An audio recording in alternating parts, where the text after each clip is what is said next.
Bueno, Elvira, muchísimas gracias.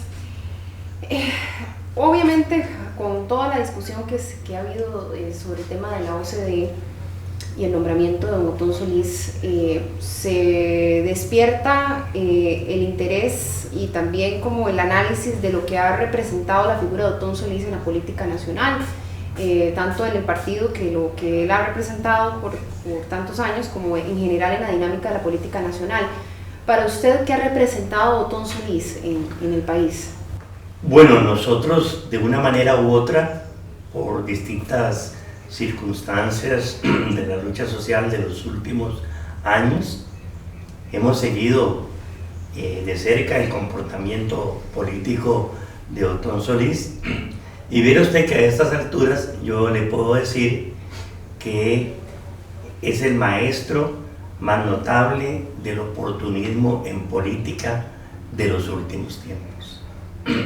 Me parece que él, después del combo ICE, de una manera muy oportunista, vio casi que la caída del bipartidismo y se apresuró a fomentar un nuevo partido.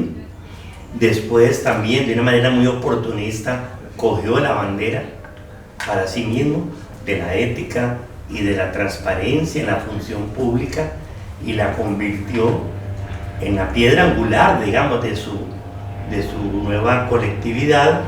Y también muy interesante, porque somos testigos de eso, muy interesante, el oportunismo político le llevó también a buscar cercanía con sectores sociales y sindicales organizados en coyunturas tan delicadas como la mismísima del combo ICE o la de la elección presidencial en la que él perdió por la mínima con Óscar Arias Sánchez, ¿verdad? Y en el último tiempo, ese oportunismo político le dejó o le está dejando réditos bastante suculentos desde el punto de vista económico y para su propio currículum, como es el puesto que acaba de dejar en el Banco Centroamericano de Integración Económica, o que Carlos Alvarado y Marea le está defendiendo en la OCDE. Entonces, podríamos decir que ese Otón Solís al inicio, cuando pasa del Partido de Liberación Nacional a fundar el PAC, era un Otón que en ese momento por lo menos demostraba tener una simpatía por la lucha social. En ese momento era un interés quizá sin poder realmente determinar si era una pose del momento o si realmente era genuino su objetivo, pero era un Otón Solís más cercano a las luchas sociales. Sí, digamos, en ese momento cuando Otón Solís aparece en escena con el combo ICE, funda su partido y luego se mete en la lucha contra el TLC con Estados Unidos, digamos, de alguna manera él hace clic con los movimientos sociales y sindicales, o con gran parte de ellos, porque vendía la imagen de alguien que estaba en el mundo de la política, pero no contaminado por ella, ¿verdad? Pues no contaminado por ella, como venía sucediendo con los políticos de la Unidad y de Liberación, ¿verdad? Hasta ese momento él tenía esa habilidad o esa cualidad, o por lo menos ese escepticismo que generaba de que, bueno, en este momento funciona, no sabremos qué pasará después. Él en ese momento vino justamente a representar, romper con el bipartidismo tradicional, ese acontecimiento, ese hecho de poner otro partido que vino incluso a ocupar los segundos lugares en varios momentos. Ese hecho en particular, ¿cuál ha sido el impacto que ha tenido desde la fundación de ese partido que logró romper con el bipartidismo? Es muy importante recordar que el combo ICE quiebra el bipartidismo y también surgen varios partidos, ¿verdad? Por ejemplo, surgió el Frente Amplio, surgió el movimiento libertario, pero para el imaginario social, clase media, sectores medios, entre el Frente Amplio y el movimiento libertario, el partido que estaba pegando era el de Otón, que sonaba como más a lo que habíamos sido como sociedad de capas medias, y muchos creyeron que el PAC era el sucesor de Liberación Nacional, cuando Liberación Nacional traicionó sus principios originales socialdemócratas, ¿verdad? Entonces Otón pasa a ocupar ese espacio de capas medias, muchas de las cuales se sintieron identificadas y protagonizaron fuertemente la defensa del ICE. Posteriormente, bueno, también recordamos el rol y la crítica que él tuvo sobre el tema del Tratado de Libre Comercio, que fue un tema tan importante para el país. Sí, efectivamente, ahí la base fundamental fue que Costa Rica, si bien es cierto, no es que estaba renegando de tener un TLC con Estados Unidos, ese tipo de TLC no era viable, porque ese tipo de TLC nos metió con Guatemala, con Honduras, con El Salvador y con Nicaragua, que tenían estándares laborales, sociales y ambientales muy bajos comparados con los costos de producción en Costa Rica. Entonces, la jugada que fue de Miguel Ángel Rodríguez, de meternos en el mismo TLC, también encontró, en este caso, en el propio PAC, un fuerte rechazo y un nuevo reacomodo de esas capas medias que sentían que se iba el Estado social de derecho con ese TLC en el PAC. Todavía Otón concitaba algunos elementos importantes, al punto de que las elecciones presidenciales del 2006 en realidad fueron marcadas por el sí y por el no al TLC. Claro. Y don Otón, bueno, siempre ha sido y fue más que todo una figura muy crítica para todo lo que pasaba en el país, ¿verdad?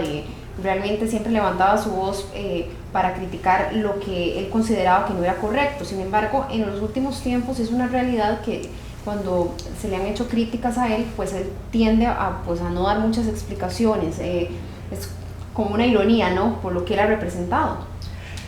En este momento, y ya viéndolo con una perspectiva obrero-social, eso es lo que más le está costando políticamente a Otón, ¿verdad?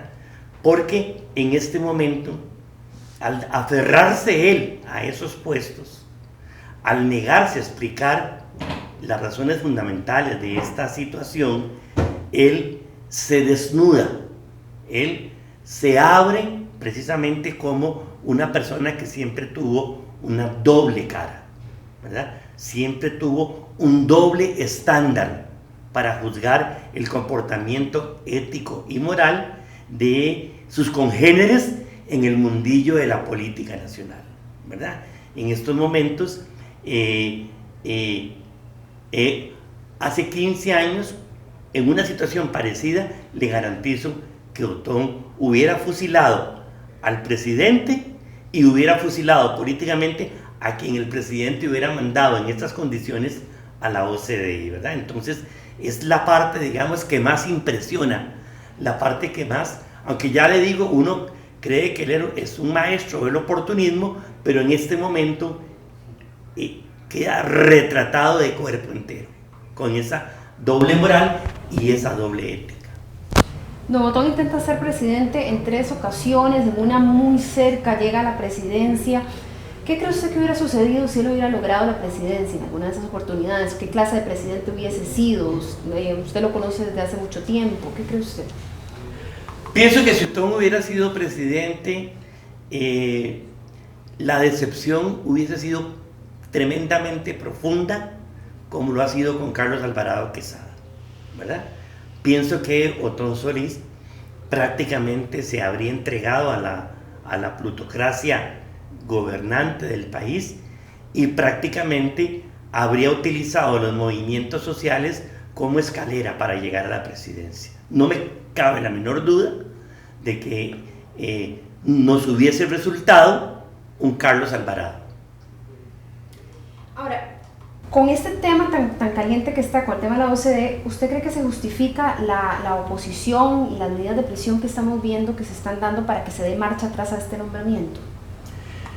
Mire, en realidad yo desconfío profundamente de la actitud de lo que se llama oposición, pongámosle comillas.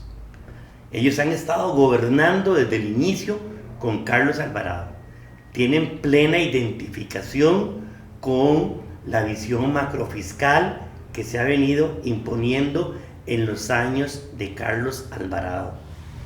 Yo no dejo de pensar en algo por debajo, yo no dejo de pensar en la posibilidad de que el tren eléctrico esté ahí como una pieza de trueque en estos momentos, de donde se podría con gran pompa sacrificar a Otón. Alvarado obtiene su tren eléctrico y la oposición vota el préstamo con el FMI.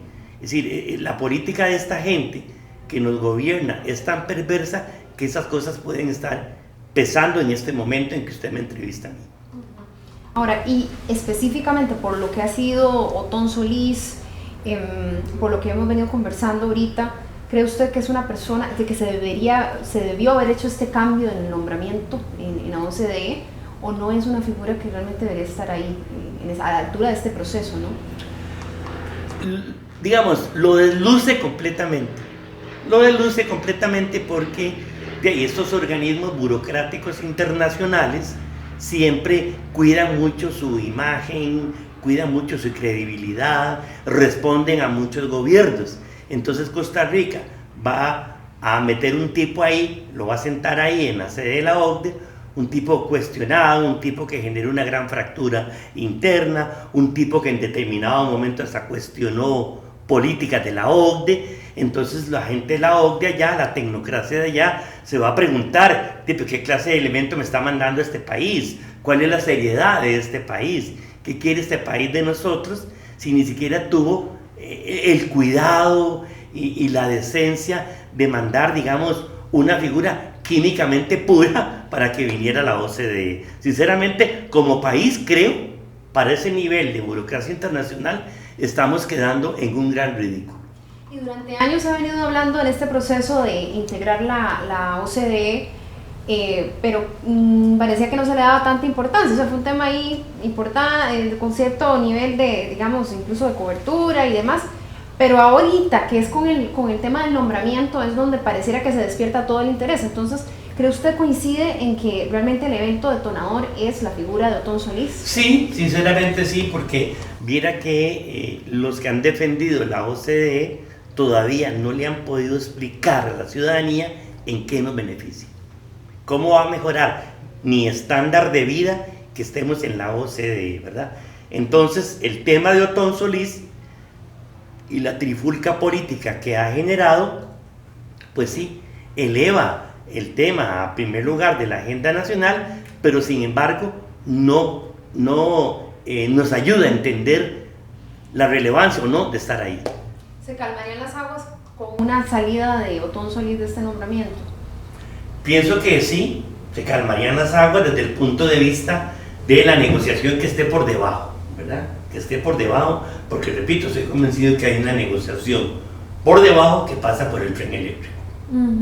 El mismo don Otón no ha considerado tampoco, o sea, obviamente el presidente ya es muy firme en que no va a echarse para atrás en el nombramiento. Don Otón no da muchas explicaciones tampoco, y evidentemente pues quiere mantenerse ahí. Realmente lo saludable para la política en este momento y para el país, la patria, sería que él echara un paso para atrás. Bueno, vea, yo sinceramente veo eso como un pleito entre los de arriba, un pleito politiquero entre los de arriba, ¿verdad? Porque ese pleito politiquero entre los de arriba repito, no siento yo que beneficie a las mayorías.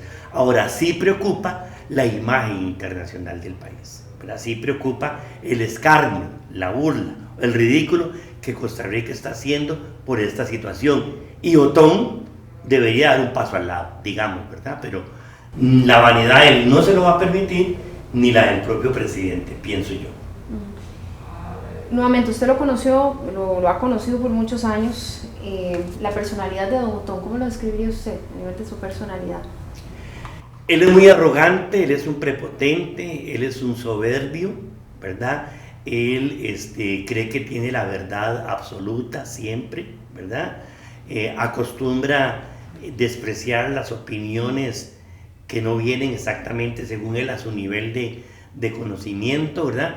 Y quienes lo conocen saben que él efectivamente tiene ese carácter, ¿verdad? Tiene ese carácter, también es explosivo, ¿verdad? Es explosivo y tiende a esconderse cuando siente que no es capaz de defender una tesis. Y finalmente, don Albino, el Otón Solís que vemos ahorita ya no se parece a ese Otón que salió del Partido Liberación Nacional a integrar este nuevo partido, ¿o es el que siempre fue realmente? Estamos viendo el Otón que siempre fue. Estamos viendo el Otón arrogante, soberbio, dueño de la verdad que siempre fue. Lo que le digo es que efectivamente en ciertas épocas, en aras de sus intereses, fue o ha sido un maestro del oportunismo político. ¿Hay algo que usted le rescate a don Otón Solís? ¿Algo positivo?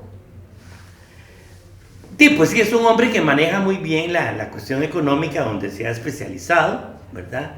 Él entiende muy bien lo nefasto que ha sido el consenso de Washington, creo yo, pero nunca se sintió capaz de enfrentarlo abiertamente como se correspondía hacerlo en un país como el nuestro, tan agobiado por la desigualdad. Como aporte al país, ¿usted no rescataría en este momento algo? No rescataría nada en este momento como un gran aporte al país, excepto, efectivamente, digamos, en aquel momento histórico entender que el bipartidismo no existía, no debería existir más, pero hoy en día el daño ha sido mayor, porque el partido que él fundó ha intensificado, ha hecho más profunda la decepción en la política, porque el partido que él fundó ha defraudado a miles y miles y miles de compatriotas.